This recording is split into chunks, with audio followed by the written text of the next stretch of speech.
ഇന്ന് തന്നെ ഡൗൺലോഡ് ചെയ്യൂ. കാണൂ നിങ്ങളുടെ ഫേവറേറ്റ് ഷോസ്. എന്റെ മകൾ ആവശ്യപ്പെടുന്നത് എന്താണോ അതാണ് ഇവിടെ കൊടുക്കേണ്ടത്. ചൂടായാലും തണുപ്പായാലും ഇവിടെ അതിന്റെ അളവ് തീരുമാനിക്കുന്നതേ എന്റെ മകൾ ഗാഥാ ശ്രീനിവാസാണ്. സിനി മാഡം, എന്റെ മകളോട് ഒരാൾ നിഷേധിച്ചൊരു വാക്ക് പറഞ്ഞാൽ ആ നാവ് അരിഞ്ഞാണ് എനിക്ക് ശീലം. അവളിനെ നടുകുനിച്ചല്ലാതെ ഈ കൈനകരിയിൽ നടക്കാൻ പാടില്ലെന്ന്. കാത്തിരുന്ന മത്സരം, പെൺപടയുടെ വീറും വാശിയുള്ള മത്സരം ഇതാ ആരംഭിക്കുന്നു. ആദ്യ റൗണ്ടിൽ നവജ്യോതിയുടെ 10ാം നമ്പർ താരം എതിർപ്പാളയത്തിലേക്ക് ഇറങ്ങുന്നു.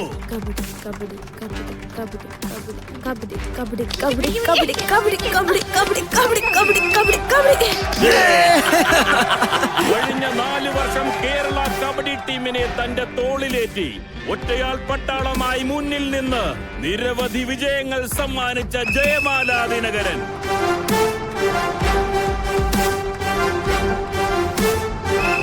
ഇത്തവണ നമ്മുടെ പിള്ളേര് കൈവിട്ടു പോയല്ലോടി.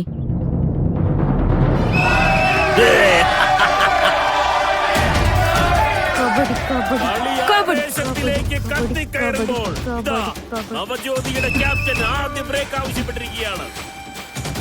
ഇനി നാട്ടില് കബഡിയുടെ പേരും പറഞ്ഞ് ഒരുത്തേയും തല ഉയർത്തി കിടക്കില്ല.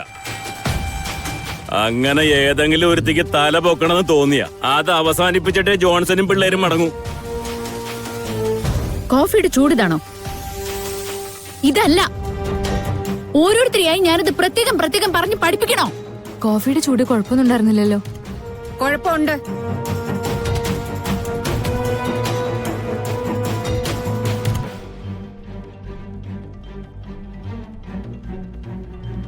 എന്റെ മകൾ ആവശ്യപ്പെടുന്നത് എന്താണോ അതാണ് ഇവിടെ കൊടുക്കേണ്ടത്. ചൂടായാലും തണുപ്പായാലും ഇവിടെ അതിന്റെ അളവ് തീരുമാനിക്കുന്നതേ എന്റെ മകൾ ഗാഥാ ശ്രീനിവാസാണ്. സിനി മാഡം, എന്റെ മകളോട് ഒരാൾ നിഷേധിച്ചൊരു വാക്ക് പറഞ്ഞാൽ ആ നാവ് അരിഞ്ഞാണ് എനിക്ക് ശീലം. നിനക്ക് നിന്റെ ഇവിടുത്തെ ജോലി മതിയാക്കാം. ഔട്ട്.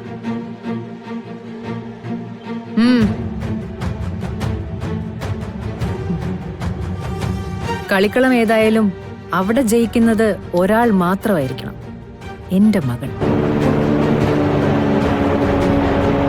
കൃഷ്ണേച്ചി വരുന്നേ.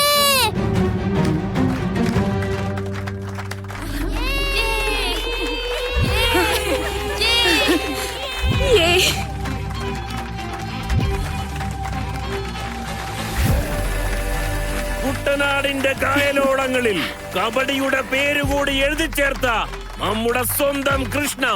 ഇതാ കൊമ്പനാൽ ടീമിന്റെ മറുപടി. കൊമ്പനാൽ ടീമിന്റെ സൂപ്പർ സ്റ്റാർ ഇതാ എതിരാളികളുടെ ഗോതയിലേക്ക്. ജോൺസൺ മുതലാളി ഒരല്പം വൈകിപ്പോയി. പക്ഷെ കുഴപ്പമില്ല, നമുക്കിതേ പെട്ടെന്ന് അങ്ങ് തീർക്കാം.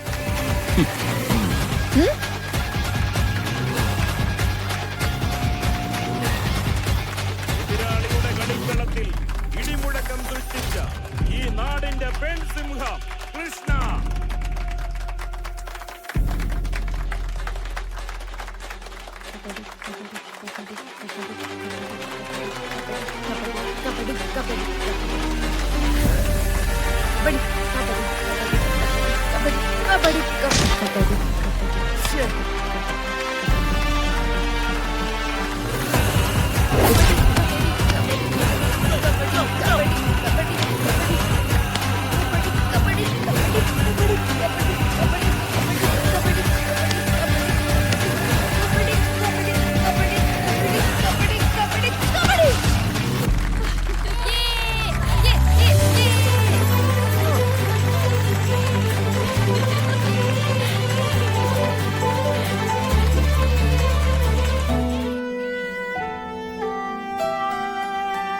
ചേച്ചി പോട്ടമോളെ, എന്റെ കൊച്ചിന് ഭാഗ്യമില്ലാണ്ട് പോയി.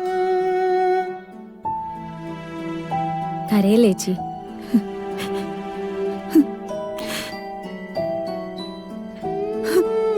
എന്തുപറ്റി? എന്തിനാ ചേച്ചി കരയുന്നേ? ഒന്നുമില്ല മോളെ. അത് കൃഷ്ണേ, ഞങ്ങളുടെ ടീം ജയിച്ചാ കിട്ടുന്ന ക്യാഷ് അവാർഡ് ഈ കുട്ടിയുടെ ചികിത്സയ്ക്ക് കൊടുക്കാന്ന് പറഞ്ഞിരുന്നു ജോൺസൺ മുതലാളി. ഓപ്പറേഷൻ ഒരു മാർഗമില്ലാത്തോണ്ട്.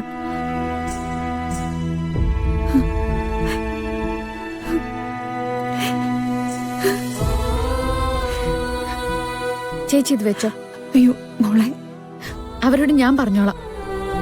ഈ മോളുടെ അസുഖം മാറിയാലേ നമ്മളെല്ലാവരും ജയിച്ച പോലെ. പിടിക്ക. ദൈവം മോളെ അനുഗ്രഹിക്കും. എന്നെ മാത്രല്ല ചേച്ചി, നമ്മളെല്ലാവരെയും അനുഗ്രഹിക്കും. കൺഗ്രാറ്റുലേഷൻസ് ചേച്ചി. Thank you. ആ കൊള്ളാലോ. ഇതാര് വരച്ചതാ? ഞാനാ വരച്ച ചേച്ചി. നന്നായിട്ടുണ്ട്.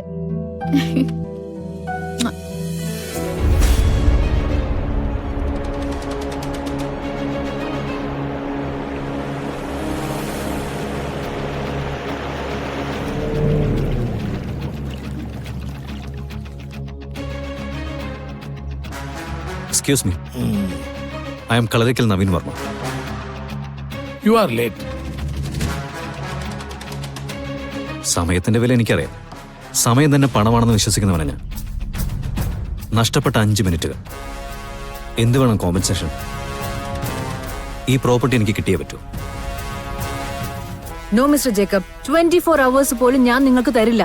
ഇന്ന് വൈകുന്നേരം 5 മണിക്ക് മുമ്പ് നിങ്ങൾ എന്റെ ഓഫീസിൽ എന്റെ മുമ്പിൽ ഉണ്ടായിരിക്കണം. അതർവൈസ് പിന്നെ ഒരു ബിസിനസ് ഡീലിന് വേണ്ടി ഒരാളുടെ മുമ്പിൽ നിങ്ങൾ ഇരിക്കേണ്ടി വരില്ല. സിതാരയാ പറയുന്നത്. ആരാ മമ്മി? One mister Jacob. പണ്ട് ബിസിനസ് സർക്കിളിൽ കിരീടം വെക്കാത്ത രാജാവെന്നൊക്കെ അയാളെ വിളിച്ചോണ്ടിരുന്നത്. എന്ത് ചെയ്യാം, ഇപ്പോഴും രാജാവാണെന്നുള്ളൊരു തോന്നലുണ്ടെങ്കിൽ അത് മറിച്ചാണെന്നൊന്ന് കാണിച്ചു കൊടുക്കണ്ടേ? Poor man. മമ്മി അയാൾക്ക് ശരിക്കും അറിയില്ല. അതാ ആ പാവത്തിന്റെ കുഴപ്പം. ഞാൻ മമ്മിക്ക് കാണിച്ചെന്ന ആ ലാൻഡില്ലേ, സിനി പറഞ്ഞു ഏതാനും നിമിഷങ്ങൾക്കകം അത് എനിക്ക് സ്വന്താവുമെന്ന്. Is it right? ഞാൻ നിന്നെ സ്നേഹിക്കുന്നു നീ വിശ്വസിക്കുന്നുണ്ടോ? അത് വിശ്വാസമല്ലല്ലോ, സത്യമല്ലേ? ലോകത്ത് ഇതുപോലൊരമ്മയെ വേറെ ആർക്കെങ്കിലും കിട്ടുമോ? എങ്കിൽ പിന്നെ എന്തിനാണ് സംശയിക്കുന്നത്?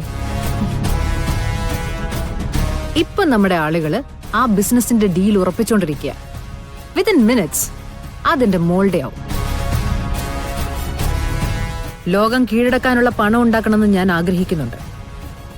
എന്തിനാണെന്നറിയോ? ഈ ലോകം മുഴുവനും എന്റെ മകൾക്ക് വാങ്ങിത്തരാൻ. സിതാരയുടെ മകൾ ആളുകൾക്കൊരു ഉദാഹരണമാവണം. ആളുകളുടെ അസൂയക്ക് കാരണമാവണം. എന്റെ മോളെ കാണുന്നവർ താഴേക്കല്ല, മുകളിലേക്ക് നോക്കണം. ഉയരങ്ങളിൽ നിൽക്കുന്ന നിന്നെ കാണണം. അതാ മമ്മിയുടെ ആഗ്രഹം. Thank you mummy. ഓക്കെ. അതെ, ഈ ലാൻഡൊക്കെ വാങ്ങിട്ട് എന്താ പ്ലാൻ? ഒരു സ്വപ്നം കാണുന്നത് പോലെ ഒരു അവധിക്കാല റിസോർട്ട്. ആ, A perfect space for entertainment. That's my idea. good. Then you just wait. ഇപ്പൊ തന്നെ ഒരു കോള് വരും. വന്നില്ലടോ നിങ്ങളുടെ നവീൻ വർമ്മ. വെല്ലുവിളിക്ക് ഇറങ്ങിയിട്ട് സിത്താര മാമിന്റെ പേര് കേട്ടപ്പോ ഓടി ഒളിച്ചോ? അങ്ങനെ ഓടി ഒളിക്കുന്ന ആളല്ല ഞങ്ങളുടെ ബോസ്. നിങ്ങളെ പോലെ തന്നെ മംഗലത്ത് ഗ്രൂപ്പുകാരും ഈ പ്രോപ്പർട്ടിയിൽ ഇൻട്രസ്റ്റഡ് ആയിട്ടുണ്ട്.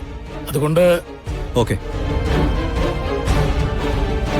ചമ്പക്കുളത്ത് കായലിനോട് ചേർന്ന് ഒരു 64 ഏക്കർ പ്രോപ്പർട്ടി ജോസാറിൻ്റെതായിട്ടില്ലേ? അതിന് ആ 64 ഏക്കർ പ്രോപ്പർട്ടിയിൽ 34 ഏക്കർ മാത്രമാണ് കരഭൂമി. ബാക്കിയുള്ള 30 ഏക്കർ കായൽ നികത്തിയെടുത്തതാ. നേരെ ചൊവ്വ ഒരു ആധാരമില്ല, കര ഉടയ്ക്കുന്ന രേഖകളുമില്ല. ജോസറിന്റെ വസ്തുക്കളുടെ ഡീറ്റെയിൽസ് ഞാൻ എടുത്തിട്ടുണ്ട്. വേറൊന്നിനും വേണ്ടിയല്ല. നമ്മുടെ റവന്യൂ മിനിസ്റ്റർ എന്റെ ഏറ്റവും അടുത്തൊരു സുഹൃത്താ. ഇടയ്ക്കെപ്പോഴെങ്കിലും നമ്മൾ കൂടുമ്പോ ഒന്ന് ഡിസ്കസ് ചെയ്യാലോ. ഇയാളെ പിണക്ക് വിടുന്നത് ശരിയല്ല, പണിയാവും. Sir, deal.